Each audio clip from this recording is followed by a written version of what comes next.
వాస్తవం అయితేనే కదా చూపించేది, వాస్తవం కాకపోతే నేను ఒకటి చెప్తానండి, మా పార్టీ తరఫున ఏదైనా వచ్చింటే మాత్రం ఎప్పుడు కూడా అది విత్ ఖచ్చితంగా ఎవిడెన్స్ తో పాటు ఉండనే వస్తుంది. ఎందుకంటే ఫస్ట్ పాయింట్ జగన్మోహన్ రెడ్డి గారు ఒప్పుకోరు ఇట్లాంటివండి. ఆయన 1కి 10 సార్లు చెప్తాడు, మీరు ఏం మాట్లాడినా కూడా 1కి 3 సార్లు చూసుకోండి అది కరెక్టా కాదా అని. కరెక్ట్ కాకుంటే మాట్లాడొద్దండి అని ఫస్ట్ మాకు ఆదేశాలే పైన నుంచి ఆ విధంగా ఉంటాయి. కాబట్టి అవాస్తవంగా మాట్లాడేది అసంభవం.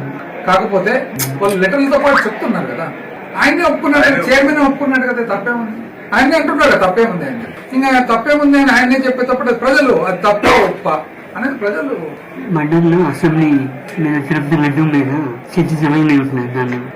దాన్ని మండలిలో చర్చ జరగట్లేదు. లడ్డు విషయం మీద చర్చ జరగట్లేదు సార్. హెరిటేజ్ దాని మీద చర్చ చేస్తుంటే జరగనివ్వట్లేదు అసలు. అంతే కదా, మళ్ళీ పారదర్శకత ఉండి అన్ని బాగుండి క్లారిటీ ఉంటే జరపచ్చు కదా. వాళ్ళే కదా మొదలుపెట్టినది వాళ్ళే కర్త కర్మ క్రియ మొత్తం. స్క్రిప్ట్ రైటర్లు వాళ్ళే, హీరోలు వాళ్ళే, విలన్లు. మేము ఎక్కడ చూసినాం ఇట్లాంటి స్టోరీ. వాళ్ళే స్క్రిప్ట్ రాసినారు, వాళ్ళే దర్శకత్వము, వాళ్ళే ప్రొడక్షన్, వాళ్ళే హీరో, వాళ్ళే విలన్, వాళ్ళే జోకర్, అన్ని వాళ్ళే. ఇంతకుముందు ఒక ఆయన సినిమా తీస్తుంటాడు, మొత్తం ఆయన ఆ టైప్లో ఉంది ఇద్దరు మొత్తము. దీంట్లో సబ్జెక్ట్ ఎవరు, డ్యామేజ్ అనేది ఎవరు? దేవుడు. డ్యామేజ్ అనేది దేవుడు, డ్యామేజ్ అనేది టీటీడీ. కానీ మొత్తము ఈ సినిమా అంతా తీసినది వాళ్ళే హీరోలు ఎంటర్ అయినారు, వాళ్ళే విలన్లకు వాళ్ళని చిత్రీకరిస్తారు. దీన్ని మనం ఏం చేస్తాం? దేవుడే మొత్తం చూసుకుంటాడు.